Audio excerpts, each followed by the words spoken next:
Bonjour chers téléspectateurs, très content de vous retrouver encore aujourd'hui pour vous parler de la santé.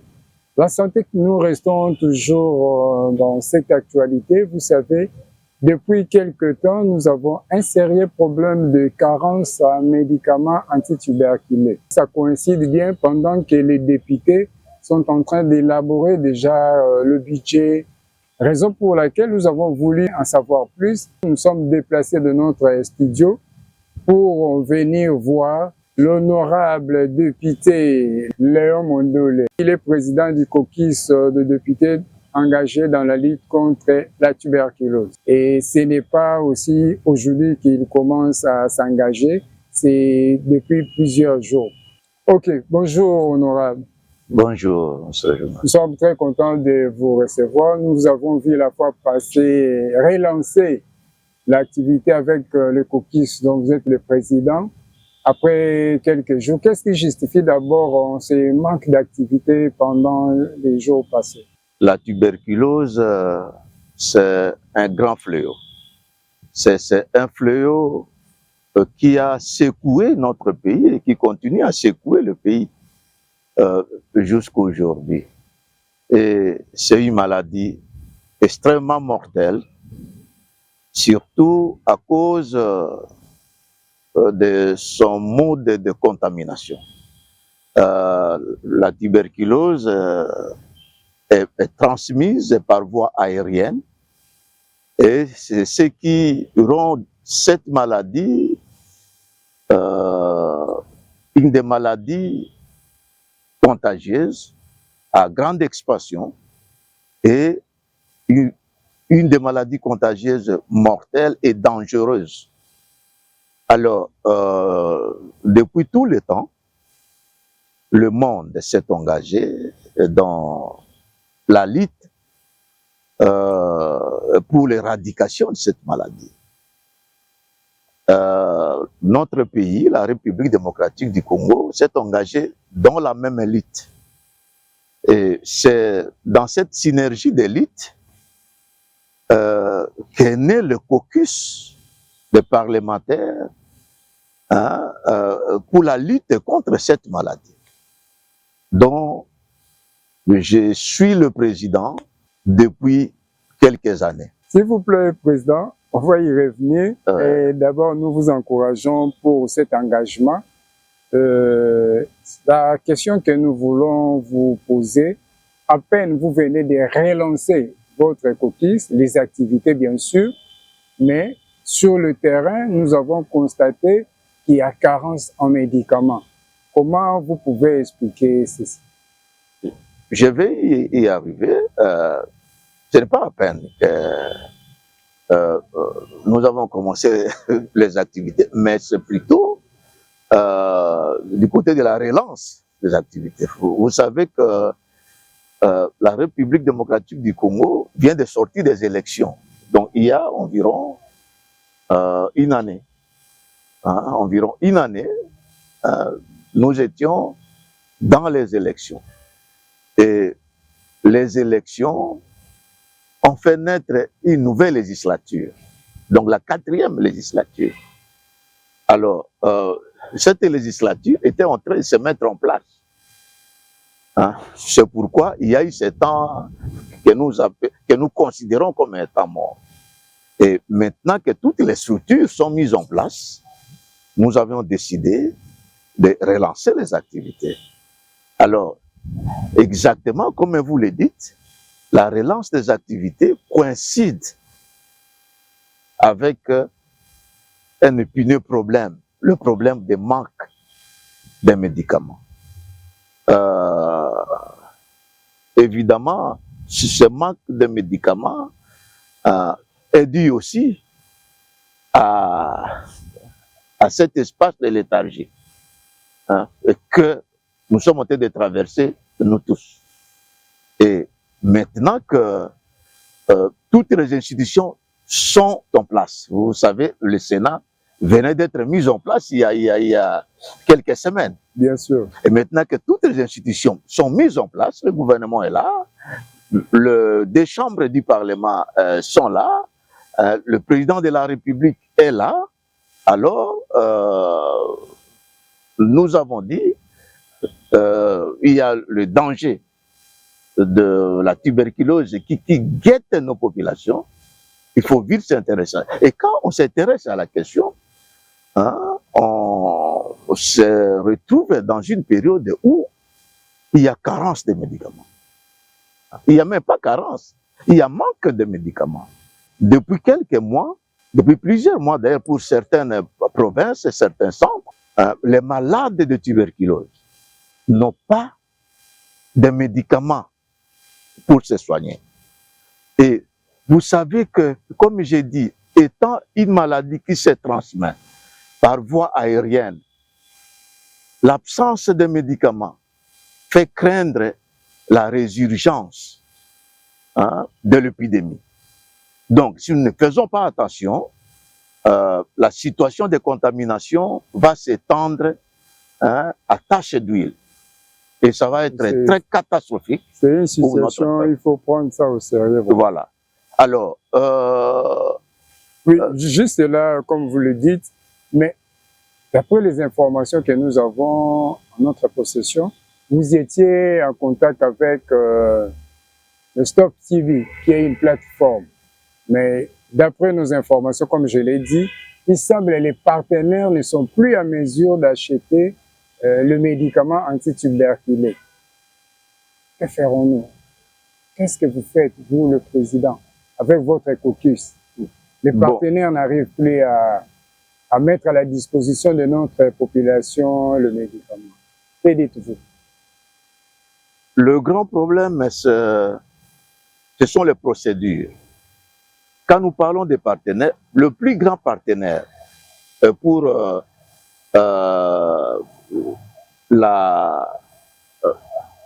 l'approvisionnement ou l'assistance, si vous voulez, c'est le concept le plus souvent utilisé, en produits ou en médicaments antituberculés, c'est le Fonds mondial qui finance à 90% le budget d'un médicament antituberculé pour notre pays.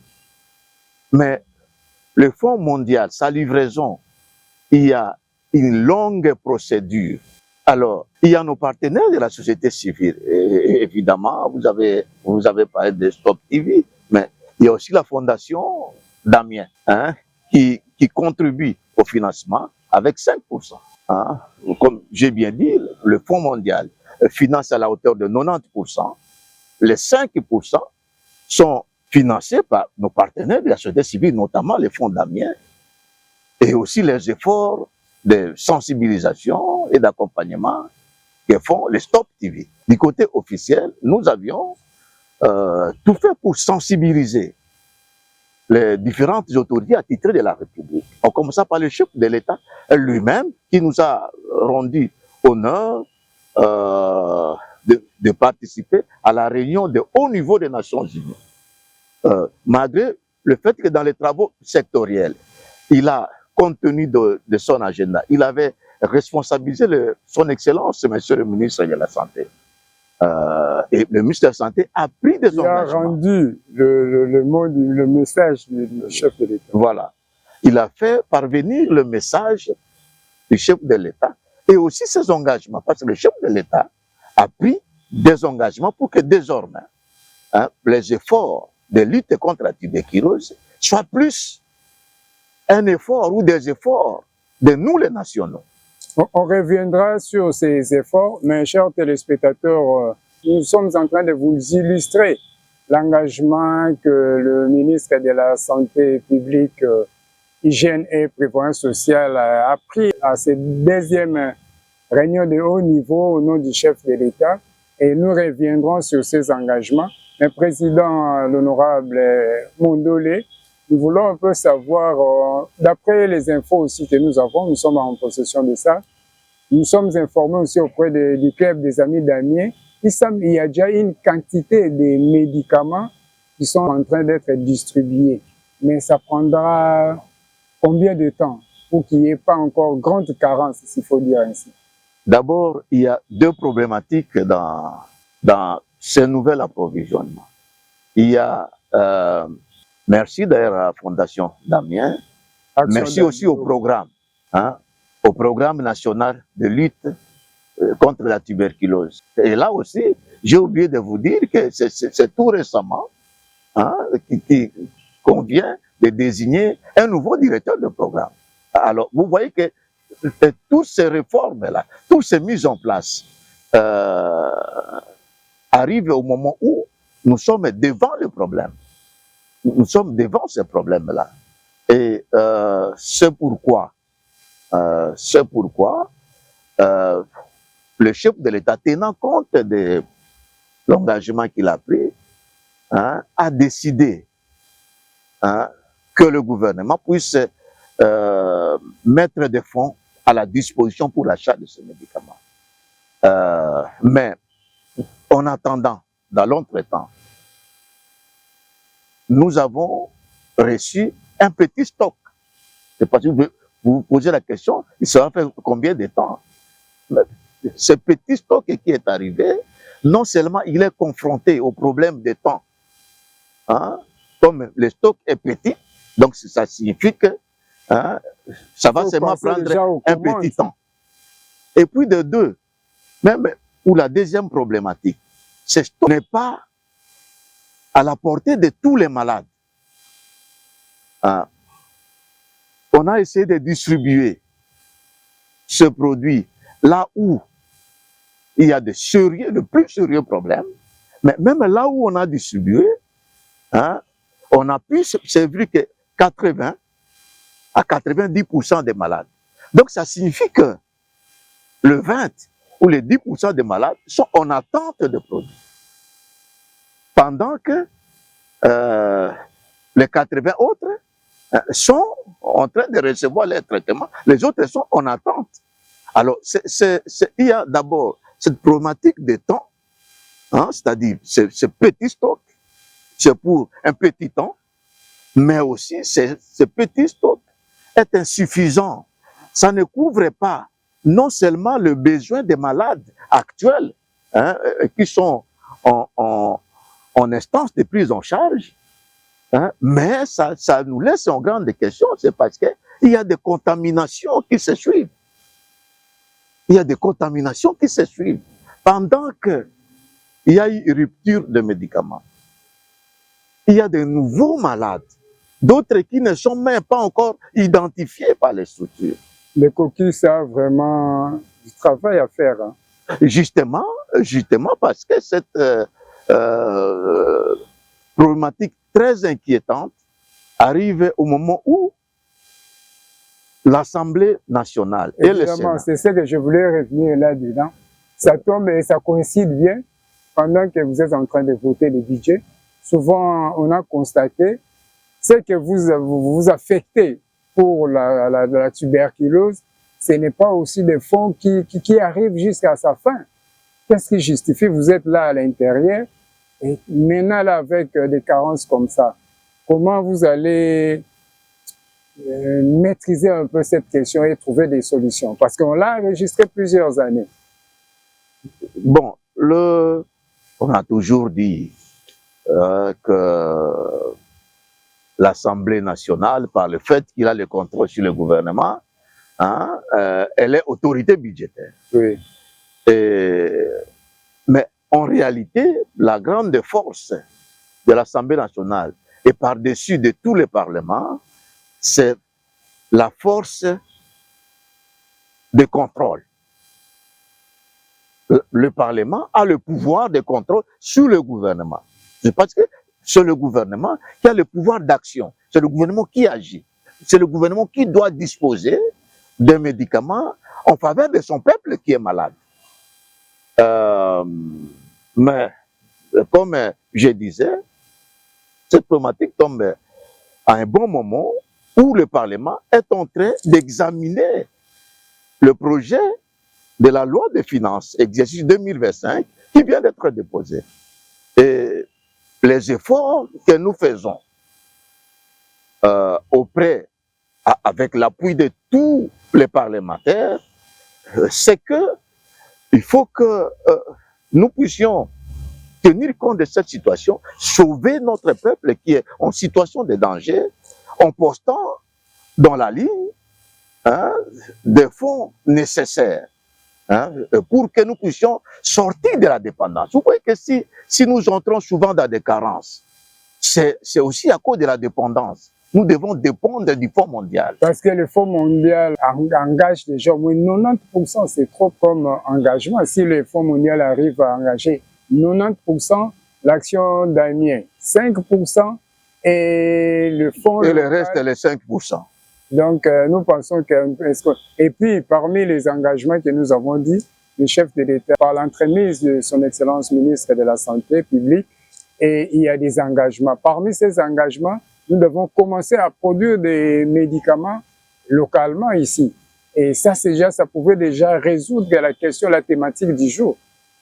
C'est l'idéal pour le moment. Tous les efforts.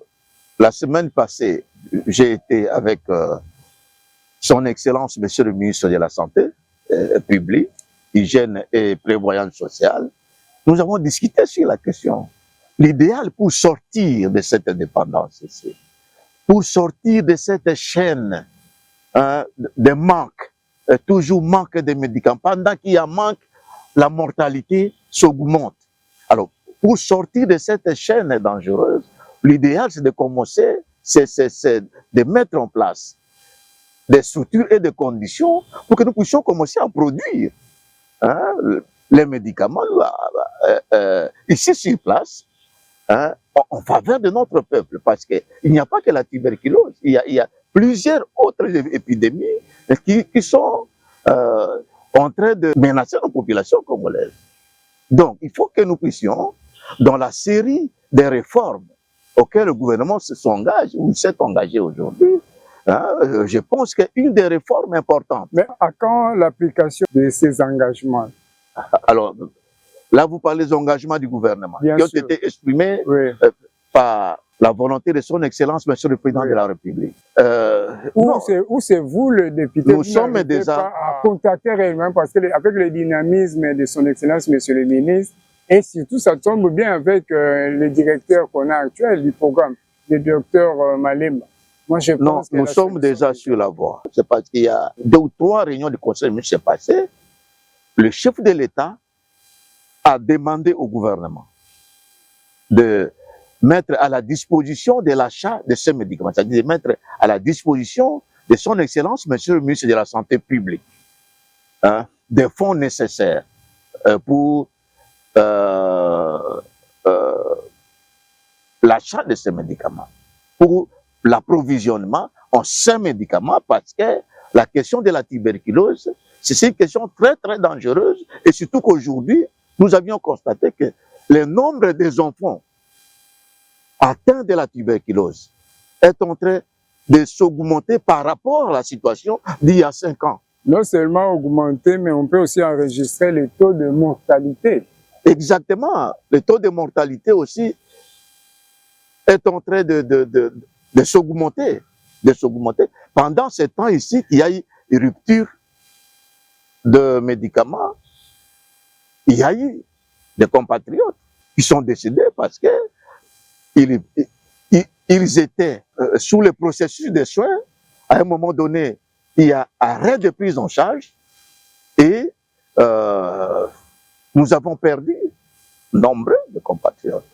Donc c'est ça la problématique et c'est pourquoi nous sommes en train d'exercer la pression sur le gouvernement de sorte que l'engagement pris par le chef de l'État en fait, au cours de la réunion à haut niveau et la décision qui vient de ces engagements dans le conseil des ministres que j'ai cité, nous sommes en train d'exercer la pression auprès du gouvernement pour que ces fonds soient mis à la disposition du ministre qui a la santé publique dans ses attributions pour que les médicaments soient achetés.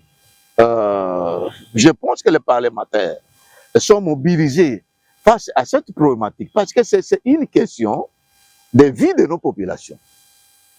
Donc, voilà par rapport aux engagements. Le chef de l'État a pris des engagements à la réunion ou aux réunions de haut niveau qui ont eu lieu à New York.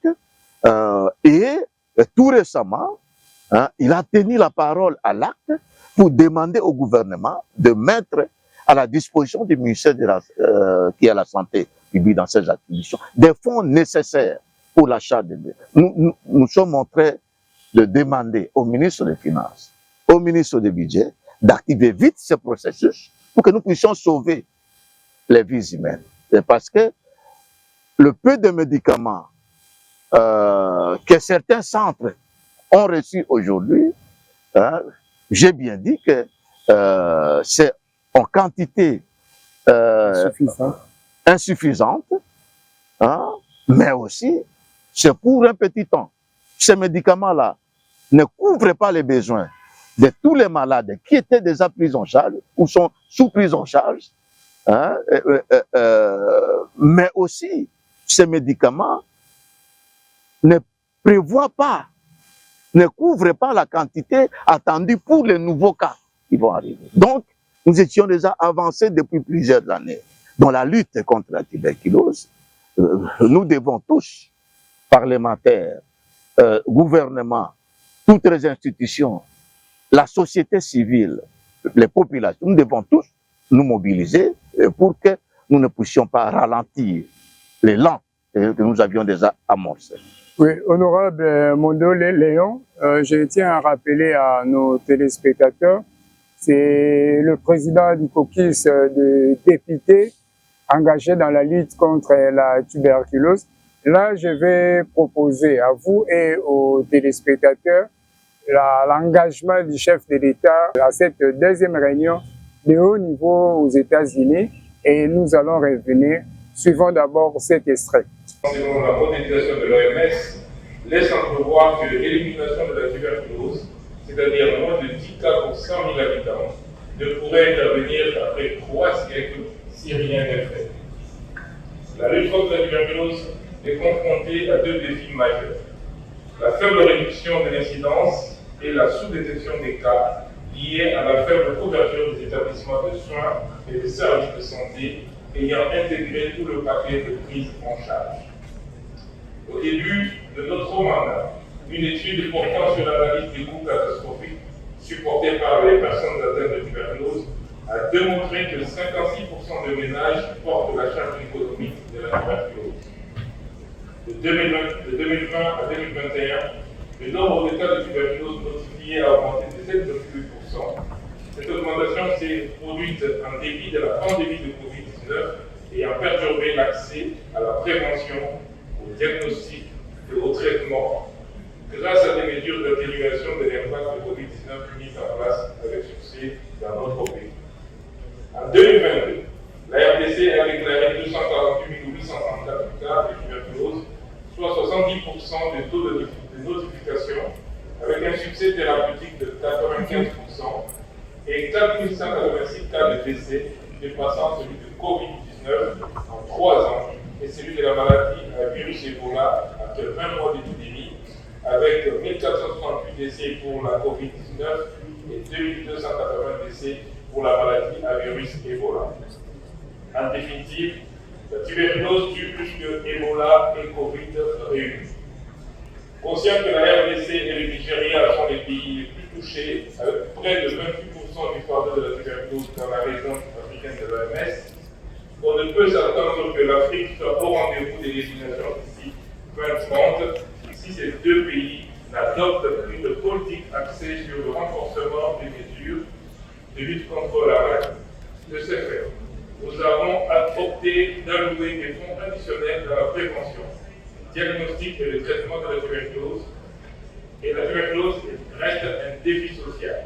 Ainsi, nous avons résolu de placer à nouveau la santé au premier plan des préoccupations politiques liées à l'élimination de la tuberculose à travers un système résilient de la couverture de santé universelle qui renforce la prévention, la préparation et la riposte aux pandémies qui ralentissent notre élan vers l'élimination de la tuberculose d'ici 20 ans.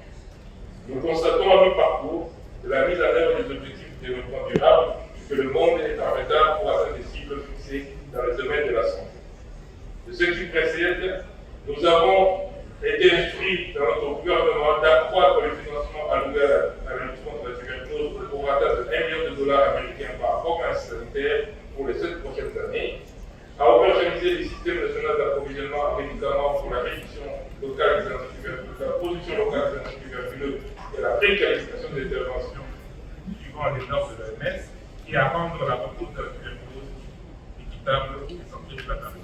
Merci. Voilà, là nous venons de suivre cet engagement, mais je pense, honorable, si on arrivait déjà comme le chef de l'État à penser bien de commencer à fabriquer les médicaments ici, cette question, ça pouvait déjà mettre fin. Et doter chaque province à ces montants qu'il a promis, je pense que ça pouvait déjà résoudre pas mal de problèmes. Votre réaction? Oui, nous trouvons que c'est ça l'idéal. Parce que la République démocratique du Congo, c'est en fait à la dimension d'un sous-continent. Et avec plus de 100 millions de populations. Alors, cette dimension, avec ces populations très denses, pose de problèmes si on doit toujours rester dépendant vis-à-vis des questions fondamentales telles que des questions liées à la santé, telles que des questions liées aux médicaments, telles que la question liée à des épidémies à large expansion comme la tuberculose. Alors, je suis vraiment d'avis de la position du chef de l'État d'entreprendre, d'engager des réformes à partir d'aujourd'hui pour que nous puissions arriver à produire les médicaments ici. Vous savez que les médicaments produits à l'étranger, en Europe, en Amérique, coûtent trop cher. Et en plus, il y a le problème des procédures. Même si vous achetez là-bas aujourd'hui, ce n'est pas ce soir, demain ou le lendemain que ça va arriver auprès des malades. Il y a toujours des temps et parfois, le temps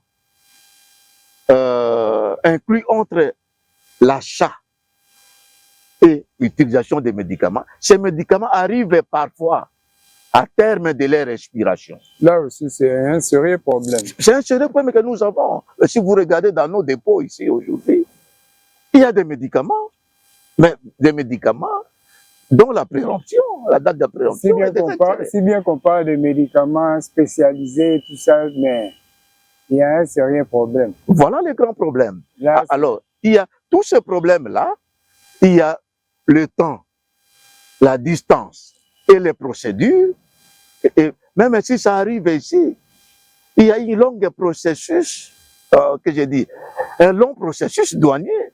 De longues opérations douanières. Président, nous pouvons aussi, avec l'État, avec l'initiative qu'a pris le chef de l'État, c'est déjà quelque chose à encourager parce que nous pouvons aussi emboîter les pas comme l'Inde, sont en train de produire sur place, l'Afrique du Sud, Nigeria, et je pense que c'est déjà des exemples à suivre.